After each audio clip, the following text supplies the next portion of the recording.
ये वाली वीडियो बहुत सारे लोग हैं जो नए होंगे जो देख रहे हैं, तो उनको बताना चाहूँगा कि इंडियन आइडल के ऑडिशंस निकले हुए हैं और इंदौर में अब ऑडिशन होने वाला है। एक बार आपको कंफर्म करा देता हूँ ताकि आप जो इन्फॉर्मेशन लेने आए वो मिल जाए। उसके बाद आगे आप लोगों के कमेंट्स आज डिस्कस करने वाले हैं कि आपके बेसिकली क्वेश्चंस क्या क्या हैं। चलिए देखते हैं। अभी इंदौर का 19 जुलाई में है ऑडिशन, लखनऊ का 21 जुलाई में है, मुंबई का 24 जुलाई, चंडीगढ़ 26 जुलाई, देहरादून 28 जुलाई और दिल्ली का 31 जुलाई।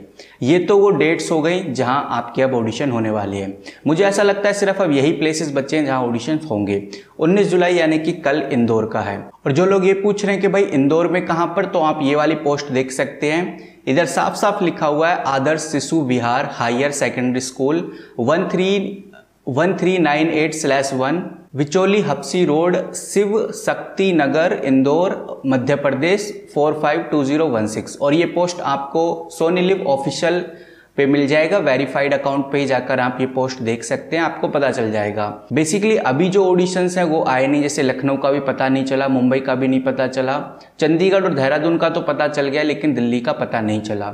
तो चंडीगढ़ और देहरादून का भी मैं आपको बता देता हूँ। ये आप देख सकते हैं, ये है चंडीगढ़ 26 जुलाई का। चंडीगढ़ में है Shivalik public school, sector 78, Sahibzada Ajit Singh Nagar, Mohali, Punjab और पिन कोड है 140308। और ये है देहरादून 28 जुलाई को, social Baluni public school, Brahmanwala Haridwar bypass road, Dehradun Uttarakhand और पिन कोड है 248021।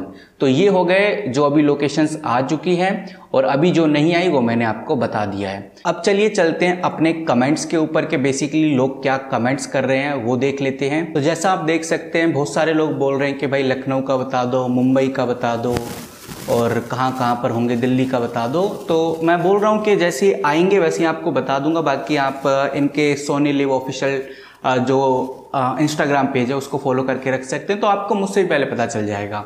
बेसिकली मैं भी अपडेट्स आपको वहीं से ही देता हूँ। आगे चलिए बात करते हैं कोई और क्वेश्चन आपका। ये आप देख सकते हैं मनीषा ऑफिशियल म्यूजिक ने लिखा है, जो कैंडिडेट पहले और किसी शो में पार्टिसिपेट किए हुए हैं उन्हीं को ही ज़्यादा प्रेफरेंस मिल रहा है सेकंड राउंड के लिए, सेकंड चांस के लिए।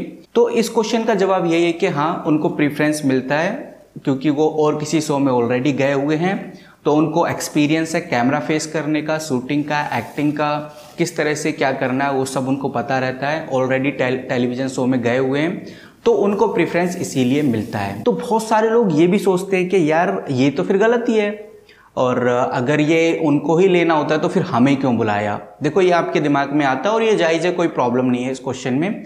अब देखो आप खुद सोच के देखो, अगर कोई जो ऑलरेडी किसी शो में गया हुआ है वो ऑडिशन देने आ रहा है और उसको प्रेफरेंस मिल रही है तो इसमें गलत क्या है। बिकॉज कोई भी शो नहीं चाहता कि वो ऐसे लोगों को अपने शो के अंदर ले जिनको कैमरे के सामने सही से फेस करना नहीं आता, नर्वसनेस होती है, एक्टिंग नहीं कर सकता। क्योंकि वो आपको पता है यार सभी शो स्क्रिप्टेड होते हैं, अगर 100% नहीं होते तो 80% तो हर शो स्क्रिप्टेड होता है।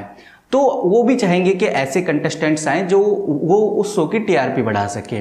तो बेसिकली आपको ये नहीं देखना कि वो क्या गलत कर रहे हैं, आपको ये देखना है कि आप कैसे सही कर सकते हैं। यही सबसे बड़ी चीज होती है। अब जिसका भी वो सिलेक्शन ले रहे हैं तो कहीं ना कहीं उसने भी शुरुआत स्टार्टिंग से ही की होगी, जब भी तो वो आज इस मुकाम पे पहुंचा है कि इंडियन आइडल भी उसको आसानी से ले रहे हैं। तो आपको भी ऐसे ही अपॉर्चुनिटीज देखनी है। तो ये आप देख सकते हैं, फिर से वही क्वेश्चन बोला हुआ है सिद्ध व्यूज ने। वही अजमीरा लिखती हैं कि भाई इंडियन आइडल के जो ऑडिशंस देने के बाद कैसे पता चलता है कि भाई हमारा सिलेक्शन हो गया है या फिर नहीं। जब भी आप किसी भी शो में जाते हैं तो उनके जो जजेस होते हैं, जब आप ऑडिशन देते हो उनके हाव भाव से आपको पता चलता है कि आपका सिलेक्शन हुआ है या फिर नहीं। और वो आपको जैसे आप बाहर आते हैं तो फिर आपको बता दिया जाता है कि आपका सिलेक्शन हो गया है सेकंड राउंड के लिए, वो भी एक ऑप्शन है। दूसरा, बहुत सारे लोगों को जब वो पहुंच जाते हैं घर पे तब मैसेज करते हैं, ये भी उनका तरीका है बताने का। 2 दिन के अंदर मैसेज नहीं आया तो भूल जाओ कि भाई आपका सिलेक्शन हुआ है। तो ये आप देख सकते हैं कि भाई हम कोलकाता में ऑडिशन देने गए थे। बेसिकली कल कोलकाता में हुआ था फर्स्ट राउंड में, और 10 लोगों की टीम थी और जिसमें से एक जो बंदा था उसकी एज 30 साल से ज़्यादा थी और उसका सिलेक्शन हो गया जब लिस्ट लगी। और हमारे जो 9 लोग थे उनमें से किसी का नहीं हुआ, उन 10 में से सिर्फ एक का हुआ है और उस आदमी की एज भी 30 साल से ज़्यादा थी और बाकी सब आउट हो गए। और ऐसा ही बोल रहे हैं कि भाई अब पटना के अंदर भी ऐसा ही हुआ था। तो बेसिकली जो लोग भी कोलकाता वाले ऑडिशन में गए थे, एक तो भीड़ बहुत ज़्यादा थी, बहुत सारे लोग आए थे। अब जो ये बात इन्होंने बताई है तो इसमें यार मैं क्या ही बोल सकता हूँ, क्योंकि अगर ऐसा कर रहे हैं वो लोग तो ये कहीं ना कहीं गलत है। क्योंकि जब उन्होंने साफ साफ बोला हो कि भाई 15 से 30 तक ही लेने हैं तो फिर ऐसा उनको नहीं करना चाहिए। और देखते हैं कंटेस्टेंट्स आएंगे, उसके बाद हम आगे वीडियोस बनाएंगे, तब पता चलेगा कि क्या एक्शन लेना चाहिए। चलिए आगे बात करते हैं। इधर विनोद कुमार लिखते हैं कि भाई जिस बच्चे की एज 14 से 18 साल के बीच में, क्या उसका एफिडेविट बनवाना ज़रूरी होता है कोर्ट में? और ये 14 से 18 नहीं है, 15 से 18 ही जा सकते हैं, तो 14 से 18 नहीं। दूसरा बात करते हैं एफिडेविट की, तो वो आपको जब आपका सिलेक्शन हो जाएगा बिल्कुल टेलीविजन स्क्रीन पे आ जाओगे, वो जब का प्रोसेस है जब ही आपको देना पड़ेगा।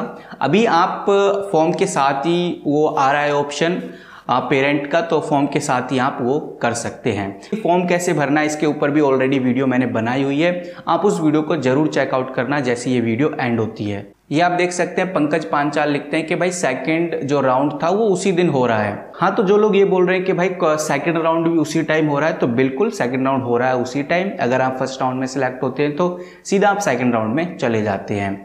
बेसिकली हम इस चीज को सेकंड स्टेज बोल सकते हैं, सेकंड राउंड नहीं।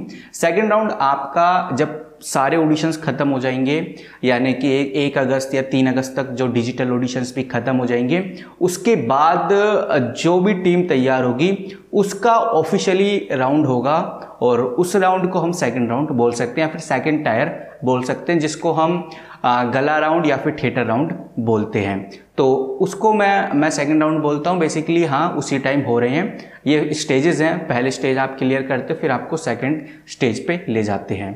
तो बिल्कुल हो रहे हैं, इंदौर में भी होंगे और जितने भी जगह होंगे उधर भी होंगे अगर आपका फर्स्ट में होता है तो। ये आप देख सकते हैं किसी ने लिखा है कि भाई जो इंडियन आइडल एकेडमी है या फिर जो बड़ी बड़ी एकेडमी है, जो स्पॉन्सर एकेडमी है, जिनके टाई अप होते हैं इंडियन आइडल वालों से, और उन एकेडमी या उन इंस्टीट्यूट्स के अंदर जो बच्चे सिंगिंग कर रहे हैं उनको ज़्यादा प्रीफ्रेंस मिलती है एक नॉर्मल पर्सन से। अब देखो यार, जो ये एंटरटेनमेंट इंडस्ट्री है ये इसी तरह से काम करती है, इसी तरह से चलती है। जो स्पॉन्सर करते हैं, जो पैसे देते हैं ज़्यादा, क्योंकि उनको भी अपना शो चलाना है, तो जो पैसे देते हैं, जो स्पॉन्सर करते हैं, उन्हीं को कहीं ना कहीं प्रेफरेंस मिलती है।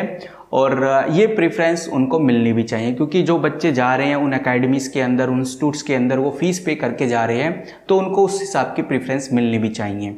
आप अपने घर पे अगर सिंगिंग कर रहे हैं तो फिर आपको प्रेफरेंस नहीं मिलेगी। तो कहीं ना कहीं ये चीज़ आपको समझनी चाहिए। सच है, अगर कड़वा लगता है जिन लोगों को तो क्या ही कर सकते हैं, क्योंकि सच तो यही है। तो आपने देखा भी होगा जो जब इंडियन आइडल आएगा या फिर कोई भी आएगा शो, तो ये बायजूस इनको वो रिप्रेजेंट करता है, या फिर बिग बॉस में पहले एपी फिज आता था बहुत ज़्यादा। तो ये क्या करते हैं, ये स्पॉन्सरशिप होती हैं। तो अब इसमें ये तो नहीं कह सकते कि भाई एपी फिज को ही ज़्यादा क्यों प्रमोट किया जा रहा है और किसी को क्यों नहीं किया जा रहा। तो ये सिंपल लॉजिक है। अभी मैं आपको अगर एक यूट्यूबर का नाम लूँ, जैसे कि सौरभ जोशी, वो मैगी के ही बारे में बताता है, तो लोगों को लगता है कि भाई मैगी के बारे में ही क्यों, और कुछ क्यों नहीं खाते, हेल्दी क्यों नहीं खाते, अच्छा क्यों नहीं खाते, बहुत सारे ऐसे कमेंट्स आते हैं। बट क्या कर सकते हैं भाई, जब मैगी वाले उनको पैसे भेजते हैं घर पे, तो वो तो वही प्रमोट करेंगे ना जो उनको पैसे देगा। बिल्कुल सिंपल सा यही लॉजिक है। तो फिर आप ये इंटरटेनमेंट इंडस्ट्री है, इसको समझना पड़ता है और ये इसी तरह से काम करती है। तो इसका कोई सॉल्यूशन भी नहीं है, और ना ही मैं ये कह रहा कि आप लोग गलत हैं या फिर ये शो वाले गलत हैं। ये चलता ही ऐसे है, ये इंडस्ट्री ऐसे चलती है, क्योंकि पैसा आएगा कहाँ से अगर ये स्पॉन्सर नहीं करेंगे तो। खामोखा तो कोई भी कैमरा लेके इतने बड़े शो को नहीं खड़ा कर सकता ना, सिर्फ इसलिए कि जनता देख रही है। तो कहीं ना कहीं इनको भी ये चीज़ करनी पड़ती है। तो गाइस, आज के लिए इतना ही। और जो लोग इंडियन आइडल के अंदर जाना चाहते हैं, फॉर्म फिल करेंगे, उनको नहीं पता कि भाई फॉर्म में कैसे फिलिंग करनी है, तो आप ये वाली वीडियो जरूर चेकआउट कीजिए। और वहीं और इन्फॉर्मेशन गैदर करना चाहते हैं कि भाई क्या क्या लेके जाएं, कौन कौन से डॉक्यूमेंट्स लेके जाएं, तो आप हमारी ये नीचे वाली वीडियो देख सकते हैं। मिलते हैं किसी नई वीडियो के साथ, तब तक के लिए take care and good bye.